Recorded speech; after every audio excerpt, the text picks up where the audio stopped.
Welcome to another edition of Rabbitohs Radio. My name is Grant Chappell. I'm joined by my loyal co-host and friend, Brendan the Rabbit Taliski. What's doing, Brendo? Chapo, how you going, brother? Yeah, not too bad, mate. Just outdoors at the moment. Me and Ted's playing up at home, so we'll just chuff down the road to this little community hall just out the front here of Little Bay Shops. It's a cracker afternoon, but we're here to talk about a weekend where we played the Bulldogs 3 times. We had one win, couple of close losses, but look, it was a game where I suppose you're not going to forget in a hurry because of the lightning stoppage. But I think if that lightning stoppage doesn't happen, it could have been a pretty rough scoreline, mate. Well, mate, 18-0. 18-0 to the doggies, mate. Scored a lot of easy tries, 3 converted tries there in very quick time. And I think the lightning stoppage did help the Rabbitohs to get back into that contest because you were obviously at the game. I was only watching it on the TV. But I think, could have possibly been a 30, 34, 36-0 scoreline at half time had that game not have been stopped because the Bulldogs, mate, they were running downhill, Chapo. Yeah, we just couldn't stop their ruck speed and their momentum, and they found the elbows and knees, and then they really shifted quick. And when they shifted quick, our centres couldn't adjust, and they probably could have scored a couple of more tries had it not been for some try savers. But look, heading out to the game, beautiful day in Sydney. Um, Decent crowd out there. I think it was 20 odd thousand, 27 wasn't it? I can't remember exactly. It was in the 20s. I think 23 it was. And it was 18-0 up. We were up against it, and the crowd was pretty boisterous. Mainly 70% Bulldogs out there, I've got to be honest. And I'm in the South members area, of course. And we were about to stop for that break for the lightning. You see it coming over. It was dark as anything, the clouds, and there was some big white stripes in the middle of it, and there was some lightning. And so a lot of people coming out of the rain, sitting with us, and weren't ticketed members there. And a couple of Bulldogs nearly had a stink next to us. A blind drunk they were just against each other. So I said to me, mate, the game stopped. Let's just go around to the members bar and had a chat to all the members crew, your Warren Wilsons and the likes, and Adam Sampson and all the crew were over there. Reedy, Brian, a couple of former Rabbitohs over there. Anyway, then we weren't sure what was going to go on, and then came back to our seats, and there was just completely different people there. Like no one was sitting in my seats, but there was people in. You could tell they just mingled in, and security sort of dropped the ball a bit. And one of the young blokes who loves the show, Chris Cook, he was sitting in his seat, so he went to sit back in his seat, and a couple of Bulldogs fans were sitting in his seat, and basically told him to piss off. When he told them they were his seats, and the bloke pushed him and everything. So, and he's only a young fella, you know what I mean. So, look, they hunt in numbers, and they're pretty much cowardly during the game. They surrounded my cousin Scott, who's pretty boisterous, big Scotty. He gets he's I reckon he'd been a top 10 for abuse in that stadium, but he's only abusing the referee and all that sort of stuff. And in the end, the police had to intervene there. I know the borough had some problems over that side. I'm surely coming after the game to gloat about. Anyway, it was pretty ordinary form, to be honest, Brendan. No wonder South fans don't go to it because they're subject to that sort of abuse. Yeah, mate, obviously the Bulldogs fans have got a pretty bad reputation. And young Chris Cook, a very passionate Rabbitoh, he often messages me on Facebook regularly, loves to chat about the Bunnies, mate, plenty of passion. And a big shout out to you, Chris. And don't get too down about that grub that pushed you, mate, because you're a good fella, mate, and stick behind the Yep. Bunnies and put that afternoon behind you, buddy. Yeah, I mean they hunt in packs. You know what I mean. You'd love to back in the day just say, mate, look, what about me and you? Just go to a park and we'll sort it out. Don't worry about all your mates. Just see if you can see how you go on your own, buddy. No, I mean they wouldn't do it. They wouldn't come to the park with you on their own, like grown men. But anyway, that was part of it. But anyway, after the stoppage, mate, we were the better side, Brendan. Let's be honest. Definitely. It was 18-0 when play was stopped. It was 24-18 by the end of it. We were coming for them. We might go through some of the plays. I think just before half time, we had a couple of big goal line stands. I think one of them was a great, unbelievable one-on-one tackle on kick out by Bud Sullivan, who's just, look, we're going to miss him. We'll talk about that injury report later. I thought that was outstanding. Jai Gray come up with an unbelievable tackle on Marcelo Montoya. I think Jack Whiten come up with a good one as well to keep us just slightly in the game. You go 4 tries down, it's just about over. But 3 tries down, crossfield kick, bit of a ricochet, landed in who else's lap but Alex Johnson, and we're on the board there, mate. Snuck a little try in before half time, but sorry about Jamie Humphries, but his kicking was very far off. He should have kicked that goal before half time. He had all the time in the world. The time had expired, and he just hit it straight left. Yeah, mate, there was a few bad misses by Jamie Humphries. When you look at that game, it was 4 tries apiece, and we'd been beaten 24-18. And for anyone that just reads that score online or in the paper, they think the Rabbits have been beaten 4 tries to 3. But it was actually a lot closer than that, and goal kicking chaps really cost us. Yeah, Toby Sexton, hats off to him. He kicked on our side of the field in that first half. He kicked 2 from the touchline after Montoya's tries and stuff like that. Unbelievable kick from the sideline. He never looked like missing, young Toby Sexton. So anyway, we got to half time, and then after half time, we got into a bit of a grind. We started to get some field position, a few repeat sets, a couple of ricochet kicks, and then we did a nice little raid down there, and it was Bud Sullivan squaring the defense up. Right, this is what you want your halves to do. Exactly what that guy from the Dolphins is doing at the moment. He's squaring the defense up, straightening up, got it out to Jamie Humphries, who didn't muck around. All he did was just tip it straight onto a hard running Tallis Duncan. And he was over. That was a great try, Brendan. Really set up. It was actually a good power carry by Dave Mawali on that previous play the ball. Yeah, it was a good carry by Moali, made a few post contact moves, got a really good quick to play the ball. And Jamie Humphries, mate, it was a beautiful flat ball, but we've got to give a shout out to Tallis Duncan, who run a really good line. And I mentioned Tallis Duncan on the episode last week. I believe the last 2 games he's played in the NRL are 2 of his best. And I think, mate, what's he getting now, chaps? Around that 30, 40 game mark, maybe a little bit more, and he's Mm. starting to become a real good cog in the wheel for the South Sydney side, mate. A really good back rower. Playing some good footy. Had a try, he had a line break assist later in the game where he give it to AJ. 37 tackles, 1 miss. Look, he went well, mate. He stopped his feet moving on that. Was it the first try when they went up the field? And I think they shaped the kick, threw it back on the inside, but he stopped his legs moving and it created a space. Jamie Humphrey was backing off too. So look, there's always something to work on there from Tallis Duncan, but carrying the football, it's been his best couple of weeks this season, no doubt about it. Definitely, mate. I think what happened there is it was such a good fake to kick from Toby Sexton, mate. Like he'd all but kicked that ball, and then he played it through the hands. And Jamie Humphries and Tallis Duncan, they're getting ready to move downfield for the kick, Mm. but the kick never happened. I think we're not here to wrap the Bulldogs up, but that was Toby Sexton's best game in first grade too, chaps. He was the difference yesterday, mate, in my opinion. Well, I'll be surprised if people aren't trying to sign him now that they've sort of gone and got Galvin and, 3 sort of don't go into 2 with Burton in that squad. Whether or not they let go of Connor Tracy, I thought he was one of their best performers on the night. Another 260 metres. It seems to be everywhere on the field. Hard to tackle. Built like a brick shootout. I'd be surprised if South Sydney aren't having a look at one of those 2 players for next season. But yeah, no, he's played some good footy, Tallis Duncan. He was heavily involved in the next try. Busted through the line, was able to square him up and 2-on-1 to AJ. And AJ didn't muck around. He got the ball straight back to Jack Whiten, who you struggled to keep up with them boys, actually, the way it was. He was sort of 5 or 6 metres behind him. And look, was only 8 minutes left on the clock, and it just gave us an opportunity to make them think a bit. Had Jamie knocked up one over to hit the post.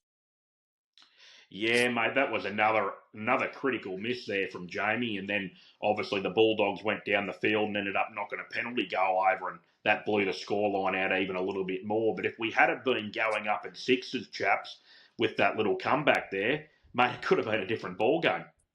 Could have been. Yep. And Wayne Bennett teams, they keep fighting on the bell, and the boys never gave up. We stayed. A lot of the crowd was leaving. I said, hang on. Just after they got that penalty goal, when we were offside, I think that was a fair call. We were a couple of metres offside there. Later, a couple of plays later. So there's a crucial one. I thought we were an opportunity after that. Jackie White and after that first try in the second half, we were coming for him then, but Jack White knocked it on off about tackle 4. And we just stunned our momentum. We're starting to break through tackles, poke our nose through, and it just gave Canterbury enough of a breather to sort of maintain a bit of control there with that second try they had. Definitely, chaps. I'll even go back a little bit earlier than that, and you'd probably remember this: the very early moments of the second half, where Jack Whiten was held only about a metre out from the line, and Harry Hayes, who was getting back on side, deliberately plays at the ball and knocks the ball out of Jack Whiten's grasp. Now that should have been a professional foul. Even the commentators on the telecast brought it up, and the Dogs should have been down to 12 men there very early in that second half. Yep, agreed. Yep, that was another one where Scotty was up out of his chair, hurling abuse, and the Dogs fans didn't like it.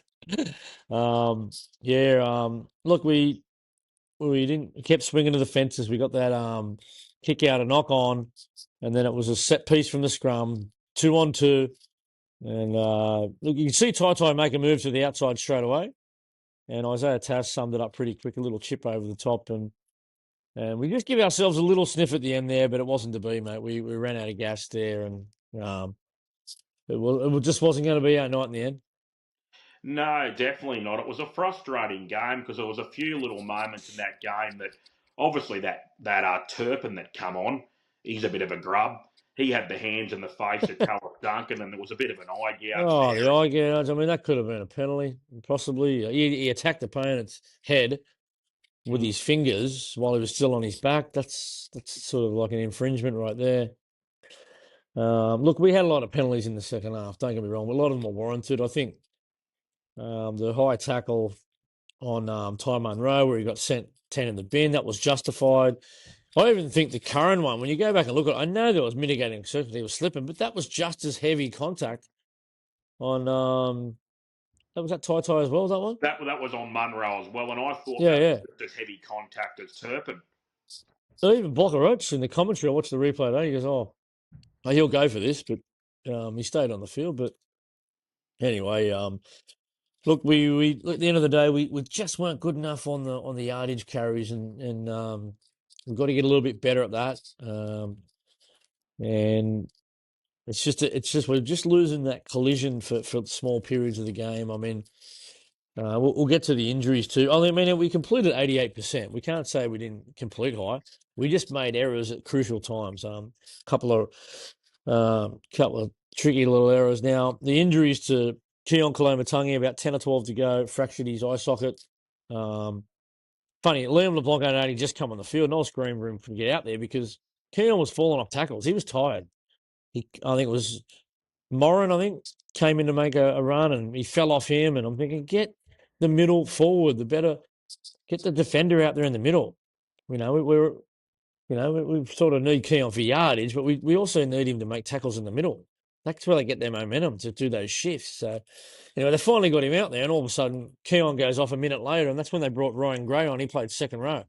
He had to jump out in the second row for that last 10 minutes. Yeah, anyway, so Keon scans for a fractured eye socket. He could be out from anywhere from 4 to 8 weeks, I think it is. That's it's going to be a big blow, that one. Hopefully he's not. Hopefully he's okay. Um, Maybe it's just a head knock.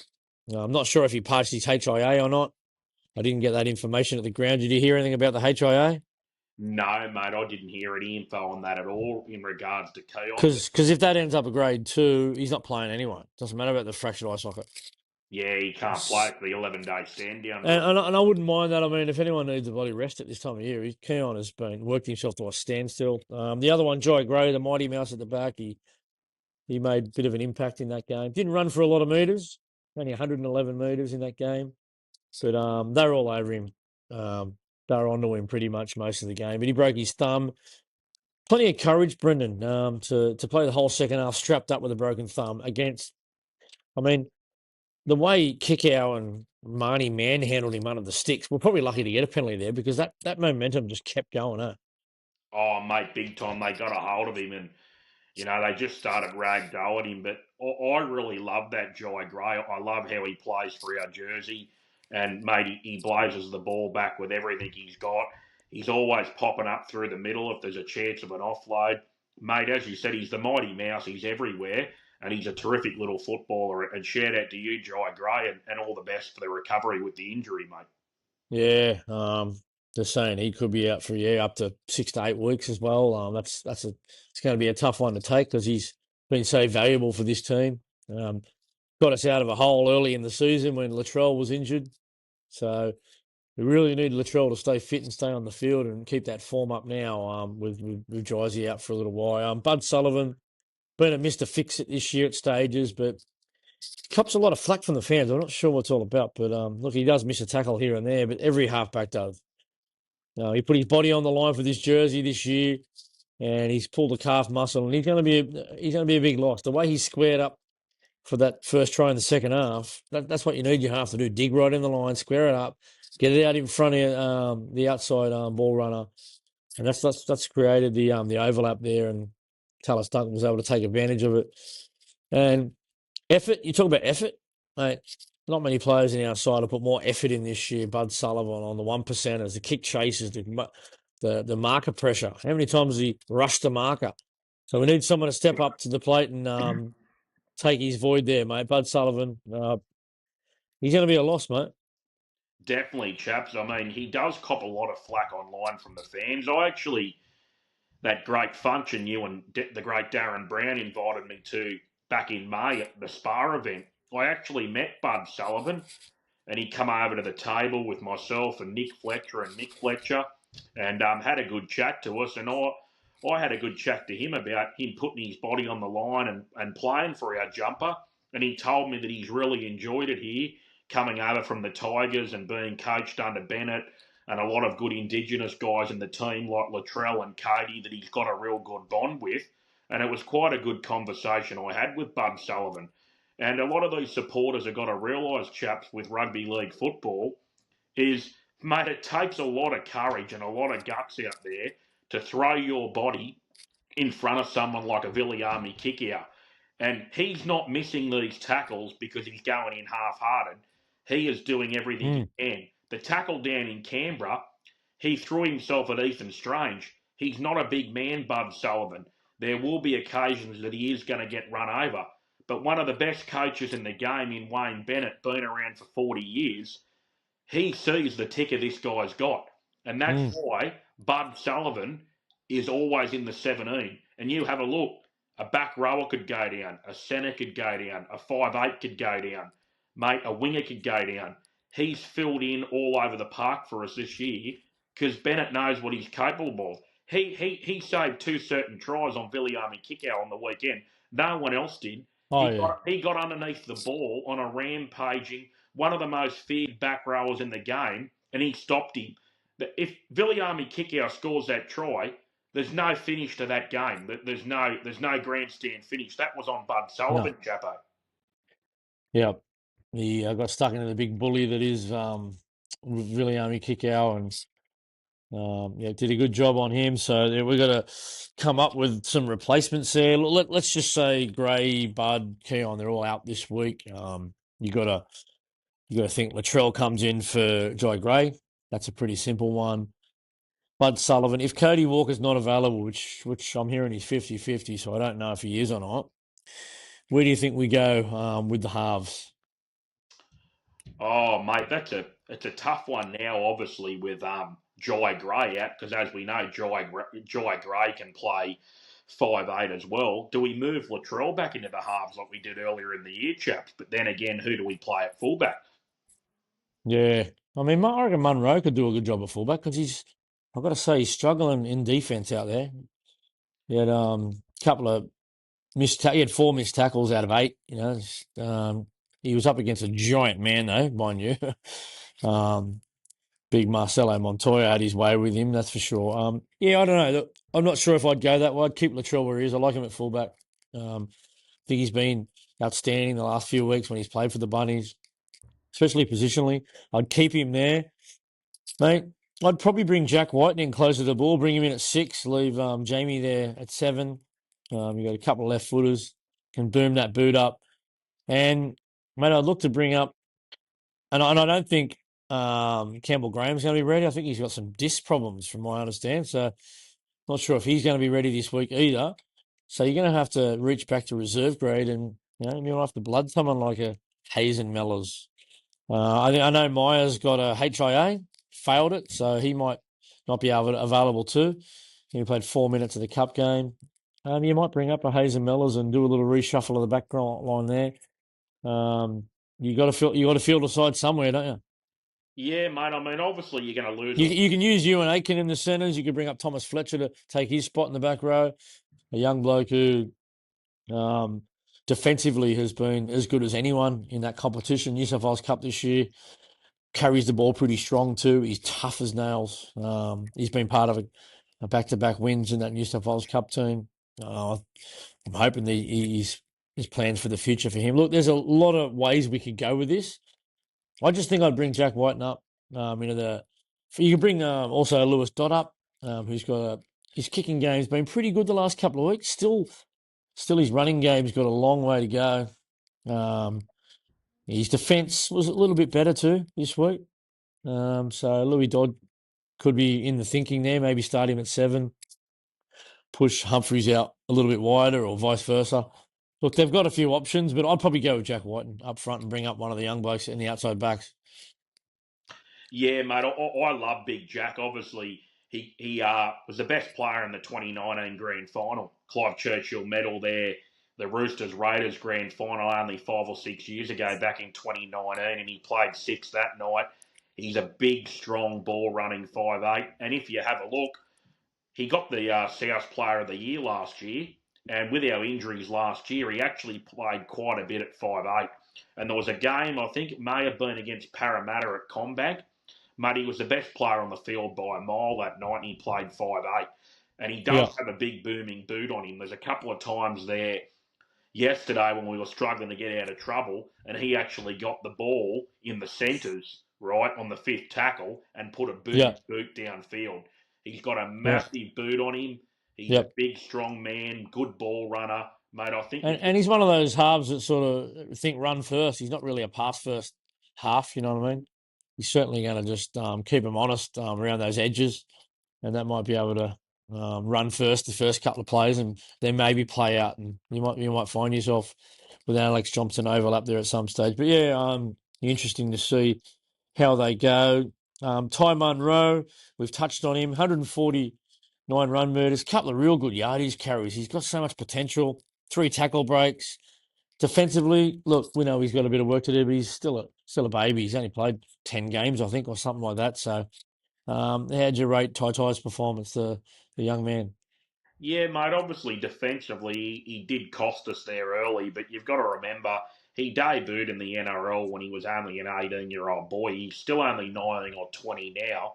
He's quite slightly built, but in the last 2 games against Canberra and Canterbury, really big, strong, physical teams, he's run the ball off the back fence. Some of his carries coming out of yardage have been outstanding, and Mm. I think Ty's developing nicely, and obviously over the next couple of years he'll build his body up a little bit, and his defensive game will improve. I mean, there's plenty of wingers and outside backs, young guys that have come into the game that defensively haven't been that great in their first 12 or 18 months, chaps, but he'll work on that, mate.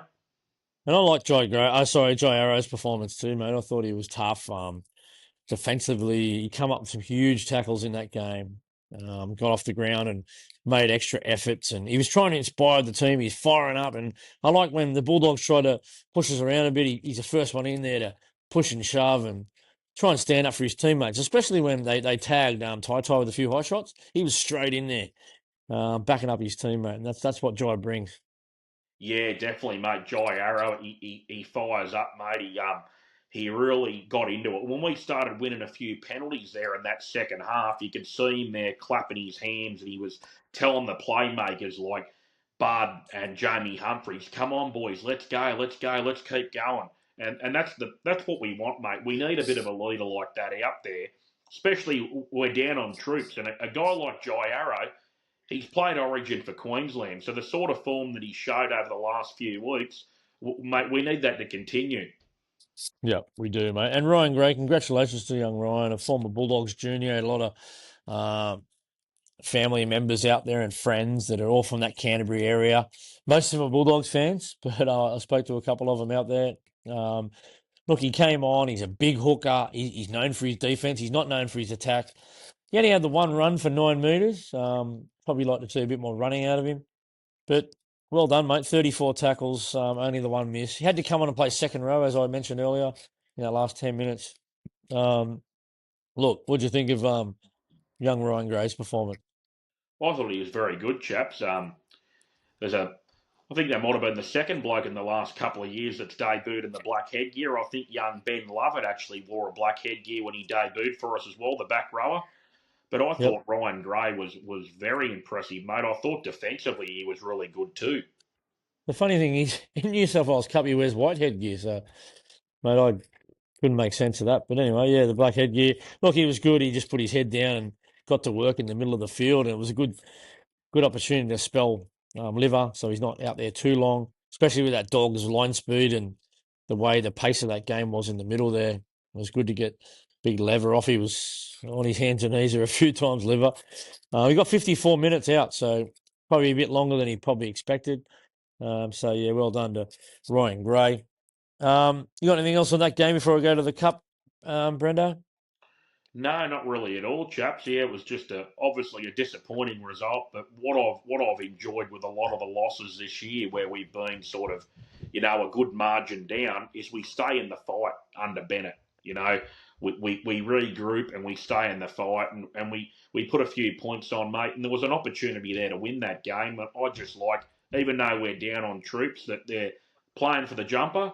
And we're going to come good soon, mate. I think when you add a guy like a Brandon Smith, possibly we get Cameron Murray back late in the year. Mm. Campbell Graham comes back, mate. There's a lot to look forward to. So for all the fans out there that blow up a little bit online and that, just stick with us and stick behind these guys, mate. Because now with Keon and obviously Buddy Sullivan and Jai Gray out, things aren't going to get any easier. But we've got to stick behind these guys, chaps.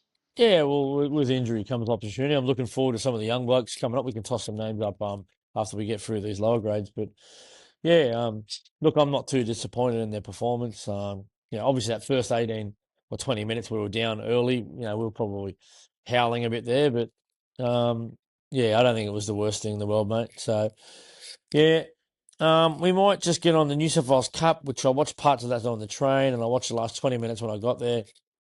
It was just another really good performance from our unheralded guys. Guys that like Harry O'Kane, he doesn't get talked about at all. He had a huge game. Tim Johansson, 40 tackles, 169 run meters. He had 40 odd post contact. He scored a try. He was part of another try. He's a good young forward who's only in his early 20s. He could debut. And it was Daniel O'Donnell, 2 try assists. Like, people don't even know who this bloke is. He's a backup hooker in the New South Wales Cup, and he had a great game. Considering we lost in the first 7 minutes, we lost 2 starting players to HIAs, never came back on. Matty French, the captain, and I already touched on Fletcher Myers. He was only on there for 4 minutes. So to go on and not only win the game, they really won it comfortably. Just some of them unheralded guys really put their hand up. Yeah, 36-22 in the end. I didn't see the game, but I was checking the score. Mate, Tim Johansson, you just brought him up. Now, I'm pretty sure that big man's played an NRL game, possibly 2 or 3 for the Tigers. Yeah, So yeah, he has, yeah. he's already had a taste of the NRL, and we were chatting before about the game yesterday with Keon with the busted eye socket. Possibly someone like a Tim Johansson comes into consideration for a bench spot in the NRL. I think so, mate. He's a worker. If someone like Ryan Gray can debut, who's a second tier player, I'm sure Johansson can when we put him in the NRL. All the injuries we've got. Don't forget, Shaq Mitchell's out for 6 or 8 weeks or something too. It's not like you can reach back on him. So yeah, he could be up there. I thought Tata was good. Stack didn't jump off the ball, but he just runs with real strength and has a nice offload about him. He's got some aggression, some size. Um, Obviously, we touched on Tommy Fletcher earlier. Like he again was so strong in defence, such a good support player, such a good teammate too. I was happy for him. I was watching the dressing room celebrations, and he was down his Reg Grundies. He looked like he hasn't had a tan there very much. Tommy, but he was certainly getting amongst it in the celebrations there. I want to talk about the halves in that grade. Lewis Dodd, obviously, always a big focal point. Thought he's, again, played pretty good second week in a row. Not quite, to the point where I'd pick him for first grade, but he's got to get his run. His kicking game was pretty good again, Brendan. Had some touches, doesn't really dig deep into the line. He had 9 runs for 38 metres. That's not real anything to write home about, but he did have that one try assist there, mate. So he's at least taken a bit of a step. And the other one is Ashton Ward, only tiny, 75 kilos. He had 8 tackle breaks in that game and scored a try. Young Ashton Ward, he just does everything 100 miles an hour. Reminds me of a young Luke Keary, this kid. Now, put it this way. He had 8 tackle breaks. Lewis Dodd had 0. Mate, Ashton Ward impressed me in the trial. Some of his contact defensively on a lot bigger guys, he really puts his body on the line. We had 25 tackles too in the Yeah, halves. That's not bad. mate, and as you've just mentioned, there's nothing of him, and he really puts his body on the line. He could be a prospect that we could hold on to. I mean, we've got an aging Cody Walker. You just don't know the future of these guys with the club, and all they can do, obviously being in New South Wales Cup, is keep putting their hand up. Because if anyone had told you or me 2 or 3 weeks ago that Gray would debut, we wouldn't even have believed that. So you never know what's around the corner in rugby league football. And you've got to be ready. You've got to prepare just to be ready. You never know when your number's going to get called. At the moment, if you're playing for South Sydney in the lower grades, your number could get called because our injury toll in the last 2 years has been absolutely ridiculous, horrendous.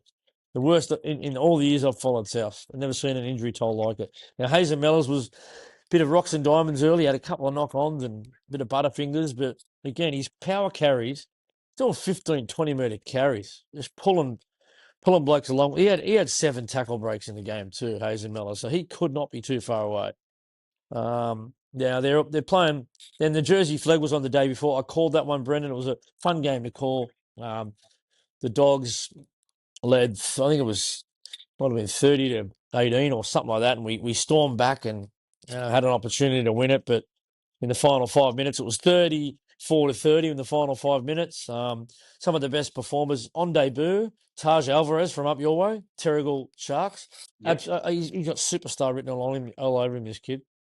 His footwork and balance and explosiveness is off the charts. Still a bit small in terms of skinniness, but very impressive debut. Set up a few tries. Matthew Humphries, very strong defender. It was great to have a chat with his old man that was down there, Jack, talking a bit of surfing and all that sort of stuff. And he knows, got a mutual friend up that way. And you look, he played really well, squared him up, got his troops going. You can hear him talking. He's a real general, number 7. Couldn't quite get him home in the end there. We had a couple of opportunities. There was 9 SG ball players in that team. That's under 19 players playing the 21s against star-studded Dogs side. And Logan, remember this name, Johannes Logan, 19-year-old wild front rower from Orange. He's got the hair going everywhere. His second spell was outstanding. They couldn't handle it. This kid he's got first grade written all over him. A real good bookend, mate. I'm really looking forward to watching him develop. I don't know if you've seen much of him, Brennan. Yeah, I have seen a few highlights of him and different things that you've obviously posted up and told me. But what I mentioned, I heard you mention him last week, chaps. This young guy from Orange. So obviously you've got some raps on him, and you'd know more than most because you're out there calling a lot of these pathways games. And if he's a front rower, that's what we need. We need young, aggressive. He was good, mate. Yeah. Raw bone country boy back rower. Mate, bring him on. Let's develop him and let's see what we can get out of this guy. He should have been picked in the under-19s State of Origin team for this week, but he's only coming back from injury, so they probably went with someone else. He was one of the form front rowers at the competition in the SG ball, along with Elijah Keung, who's still out injured. He would have played for Queensland. But actually, the player of the match, mate, was Charlie Poynton, who's come up as a centre through the mats, the ball, the flag. He was something else.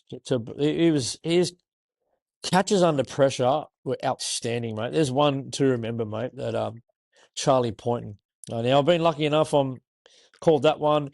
They've called me up again today. They want me to do. There's a triple header out there at Accor Stadium this week.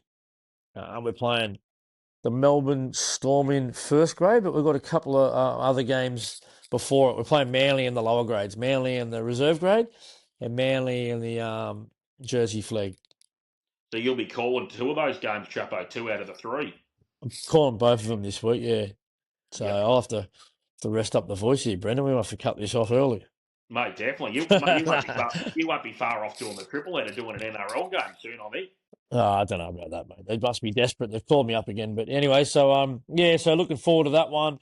Manly, I just looked last week. They've been touched up in both those grades, so maybe the New South Wales Cup can get a bit of a roll on. They've got themselves off. They've been on the canvas, the bottom of the table all season. They've got themselves up to second last. They're only a couple of wins away from getting that top 8 if they can keep the ball rolling. They've only had the one bye. Jersey Flag, they just lost a couple of close ones. But again, it's such a good team to watch a Jersey Flag because there's so much talent in there that you know they're going to have bigger honours with this club, and they couldn't be too far away. No, definitely, chaps. Let's hope they can put in a good performance on the weekend, especially when we've got the great Grant Rabs Chappell calling the game. Our very game here from Rabbitohs Radio Podcast. You're a jack of all trades, chaps.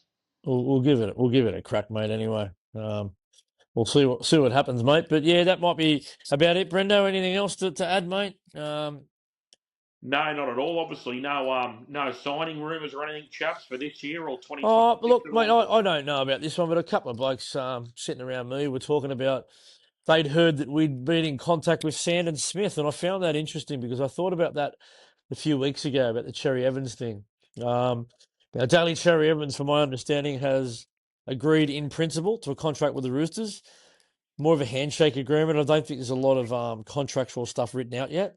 No one's signed anything. But since then, I think Sandon Smith's proven that I think he's a pretty good first grade player. He's a Central Coast boy. If not, he's a really good backup. And I know if the shoe was on the other foot, the Roosters would be going for Sandon Smith if we were bringing in Cherry Evans over the top of him. I'm not saying we got to do exactly what they do, but look what they did with Luke Keary. When it looked like we didn't want him, they brought Luke Keary and he had back-to-back titles. Wouldn't it be great to get Sandon Smith in? He ends up being a star for us in the number 7 position for the next 5 or 6 years and lifts a trophy at some stage. Mate, how good would that be? We play a grand final against the Chooks. You got Sandon Smith and Brandon Smith try scorers and 2 of the best players on the field in a couple of years' time. And we beat the Chooks in a grand final. Wouldn't that be the dream? Yeah. And there's a bit of mail that we've signed a couple of pathways players from the Dogs. I'm not going to throw names out there yet, but yeah, there's a couple of handy players and blokes with some good futures, mate. So definitely, probably some announcements coming up soon. Hopefully, look, we're close to the June 30 deadline. I believe we've still got a spot. Not sure where we go or who we get, but now with this injury crisis, I think there's going to be a lot of phone calls made in the next couple of weeks to try and make something happen. We need some blokes who are ready to go now in all positions. Just about, obviously the halves is a bit crucial at the moment. We need some middle forwards. We're looking for some outside backs. So even edge back row. So we'll see what happens, mate. They might have to make a move in the next few weeks. There's a few blokes still out. I'm not going to go right through the whole injury list. Or I might make up an injury list on the Facebook listeners group page soon, and we can get a look at it in writing. Sometimes it's pretty confronting when you see in writing how many blokes are unavailable. But anyway, just keep getting behind them. This team's look, they've got no right to have won six games this year. Been competitive in most of them. We've been blown out in 1 or 2 here and there. But I'm proud of this football club, Brendan, and I'll continue to put my time, effort, and money into getting behind them. Definitely, mate. And you don't want to compare our team to anyone else in the NRL, but you look at a team like the Cowboys on the weekend where the Dolphins got the start and the Cowboys didn't stay in the fight, and that game finished 58 points to 4. Now, I know we've had some disappointing results where we've been done 30-4 against Newcastle and even 32-0 against the Dogs on Good Friday, but we've stayed in the fight for plenty of these games. And, mate, I've really enjoyed what I've seen this year. I think it's been a big improvement on last year. And I'm looking forward to Bennett and the crew at the Rabbits reshaping the roster a bit for next year and improving year on year, chaps. That's all you can hope for as a supporter. Well, defensively, when you talk about points per game, we're mid-table, so we're sort of in and around that middle part of the table. Attacking wise, we've only, I think we're second last in points scored per game behind Newcastle. But we played a team on the weekend, the Dogs, number one defense in the league all season, conceding the least point. We scored 4 tries, so that's without Cody Walker, that's without your Latrells, that's without Campbell Grahams, that's without your Cam Murray's. You've got to at least tip your cap to performances like that, Brendan. I'm not too disappointed. I'm actually pretty impressed with some of the stuff I've seen this year, and there's guys are going to be part of this squad for years to come. Your Ty Munros, your Lockley, Hubners, your Liam LeBlanc. So I think there's more. We've only seen a smidgen of what guys like that can do, and there's some new guys going to debut over the next few weeks. It's just part and parcel with injuries. So we'll be all right, mate. Definitely, mate. And as I know you do, I just support any man in the red and green. And yeah, Yep. mate, I'm just really, really hopeful that we can still push for the 8. I definitely haven't given up on that. And I hope we can string a few wins together after the Origin, mate, with Big Trell back on deck. Yep. We'll be right, mate. Go the Blues, and I'll be back for Team List Tuesday tomorrow night. So that might be about it for another edition of Rabbitohs Radio Podcast. Thanks for joining us, Brendan, and up the mighty Rabbitohs. Go the Rabs.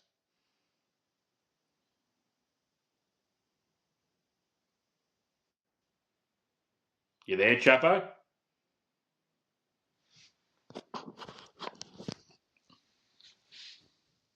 Chapo, you there?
Yeah, I'm open now, Chapo.